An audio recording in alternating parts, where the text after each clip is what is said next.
What's good, people? It's about that time to randomly relate, reverse rant, no hate.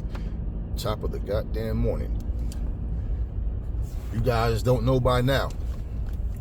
Dana White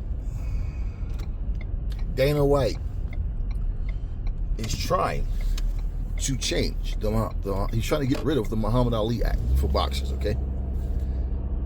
Dana White wants full control of this league that he and Turkey is, supposed to be creating. And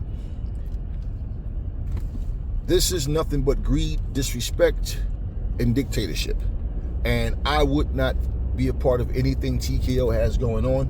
Just to even know that this man, what his intentions are right now, any fighter should shoot this shit down. You will not prosper by being a part of this shit. And I'm gonna tell you exactly. Let's think about this. I'll give you some reasons why. One, Dana White, he doesn't respect boxing like he respects the UFC. Dana White talks about how he used to do some boxing back in the day, and Dana White has went out of his way several times to make sure that the world knows that MMA is superior to boxing. And he sits here and talks about, whenever a MMA guy fights against a boxer, he always try to find some way to give a moral victory to the MMA guy if he doesn't get knocked out, or if he even lands a good shot, okay, or just one good punch, okay. But imagine the owner of the NBA and the owner of the NFL. Now imagine a basketball player is talking smack and he goes out and takes part in some type of football game against actual two NFL teams, but he gets a spot on the team to play, and he makes a couple of good plays. Hey, maybe he even gets an interception or block a field goal or some shit.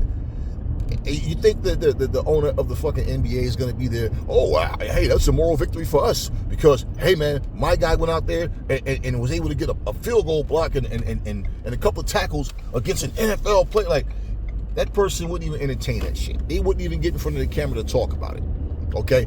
So we already know he doesn't give a shit about boxing, man.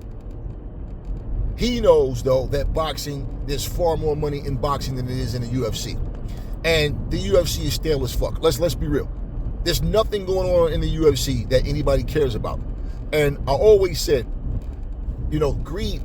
Like, even the WWE don't give a pay-per-view every month anymore.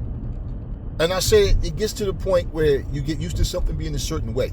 But out of that 12-month calendar year, if just say four, maybe five of your pay-per-views, and you got to really go with four, because what they do a lot of times is they'll have one, then 2 weeks later, another, pay-per-view to lead to something that's going to lead to WrestleMania. Just say, if you're going to do 12 pay-per-views, and say 4 of those pay-per-views are big, the rest of them, nothing special at all in terms of numbers. And you got to, we need to cut back.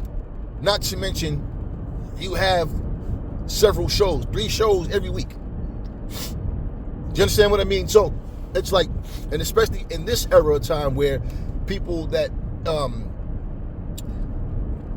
have all these different streaming apps and everything, and they're watching your program, whether it's on cable TV or whether it's on cable TV and the streaming app or just the streaming app. Bottom line, though, is people are paying. Nobody wants to keep paying money. Hell, it got to the point where, and I'm making this example just to give you guys, a more clear picture. WrestleMania 41, this build-up sucks. It's garbage. It's hot garbage. Nobody cares about it. Of course, the WWE diehards is going to defend whatever the fuck they do, but it's no real build up to it. It's lackluster. The crowds are very quiet. They're all about gimmick and like silly stuff. The matches aren't doing anything. There's no really good matches going on. Nothing. I just saw some shit the other day where they still have a whole lot of seats that's not been filled at all, and we're like 12 days away. Right, from WrestleMania. $9,000 for third row seats. Who the hell is paying $9,000 just to sit down and watch? So, just like the NBA, man, it's like they're designing these events for like rich people. Nobody. Oh, yeah, maybe yeah, $15,000 for a ticket for the front row. So we going $30,000 for the two of it. What middle class motherfucker you think is paying that type of money for some goddamn ticket? But you got idiots out there that will take their last earning, their life savings, whatever the hell they have, just to say I was at WrestleMania, right? And now you're broke. Going through it, but that one night meant what? Because you have people that you can manipulate. Now that's a you problem. But Dana White knows what he's trying to do. And look, they're talking about creating the title and all this shit, and it's going to represent this league, and pretty much, in boxing is already greed. Boxing itself has already been corrupt and not structured. But Dana White is talking about this as if, this is for the betterment of his league, for the sport. No, it's not. Turkey Al-Sheikh owns Ring Magazine. Okay, Turkey Al-Sheikh already has his model of an undisputed belt. So at the same time, I feel like Dana White is also trying to position himself to where if things don't go right between him and Turkey, they can end their partnership to where he owns what he owns and Turkey, owns whatever he owns. And the boxer will not make more money. That's the whole point. The boxers make, the bulk of the money. They're supposed to. They're the ones in there taking the fucking punishment. Plain and simple. Dana White don't care. Now, my thing was, if the business model is to have structure to where you're not able to go ahead ducking your mandatories, you can't sit here and cherry pick, you can't, there's structure to what's going on, but they're not going to fuck with the money. Cool. Mandatories, you have to fight your mandatories. You have situation where, if this title eliminators, if they're going to use that the winner of the title eliminators have to fight the other winner of his title eliminator, because otherwise, what's the purpose? It's just all done in vain. And, we get boxing from different places. I feel like he's trying to take over, period, and try to offer something that he feel like he's going to take all these boxers, and it's just going to be one of those things where, hey, man, what's left for these other companies? What type of contract are they going to have? Bottom line, all I smell is greed, like I said, dictatorship and bullshit. Now imagine him standing here talking about how much he respects Muhammad Ali and what Muhammad Ali meant to the sport. Yet you're going to turn around and try to, turn around and say, fuck with Muhammad Ali, this Muhammad Ali Act. I want the bulk of the money. These fighters will be making UFC type salaries, if that. And that's not going to work. That will not work.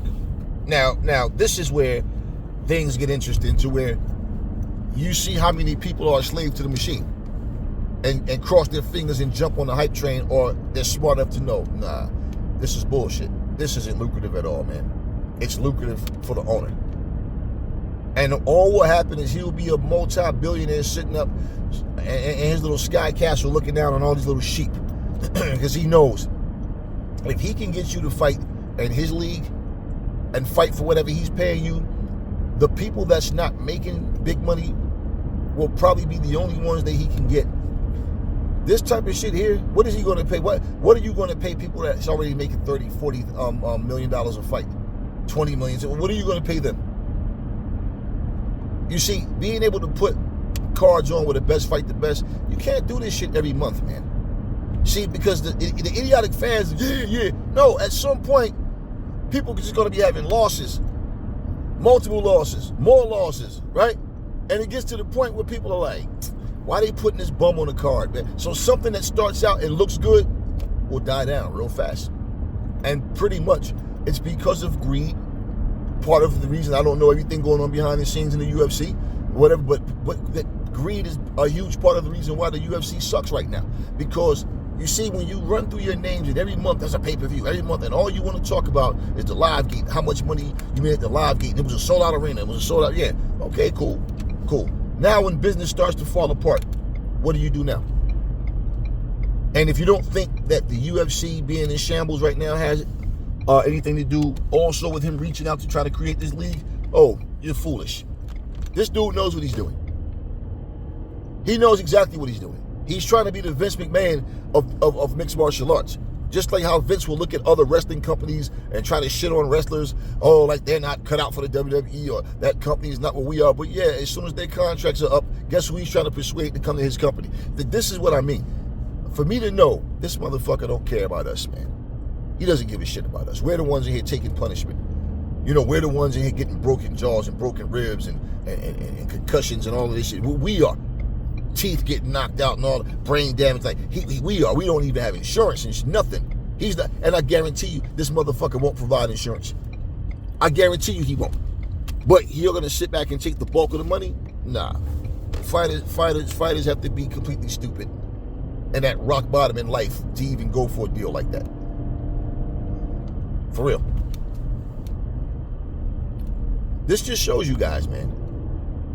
This just shows you guys, man, like what greed will do. It's one of those, if you can't beat them, join them. It's like back in the day when people were saying rap is crap. And then all these people, the same people that was trying to stop rap, said, fuck it, man, these guys are making all this money. Hey, we don't have to know anything about it, but we'll just get their people to stand in front of a camera and do this and do that, but we'll be the ones behind the scenes making all the money and calling the shots. And pretty much that's how the shit goes. You know, that's how the shit goes. Can't beat them, join them. I don't think that this is lucrative for nobody but the fucking owners, man. And pretty much, like I said, I feel like Dana White is trying to take steps further. Like I said, just in case, hey, man, I'm doing this shit with Turkey, but in case this shit doesn't go the way that I want it to go, let me put myself in a position where if me and Turkey sever ties, I don't lose anything at all. That's what I feel. I don't trust it. I don't think it's a good idea at all. And I think it's complete disrespect for people to fight for the freedom, fight for people to get what they deserve, just to have someone come around with their greed and decide they want to change all of that. I say fuck TKO, fuck Dana White. If you guys are smart, you stay away from him. And plain and simple, he's not doing this for the best interest of the fighters, and it's common sense. Talk to me in the comment section, y'all. Never fall in love with lies. Remember, the truth brings hate out of people, and I will catch y'all on the next video.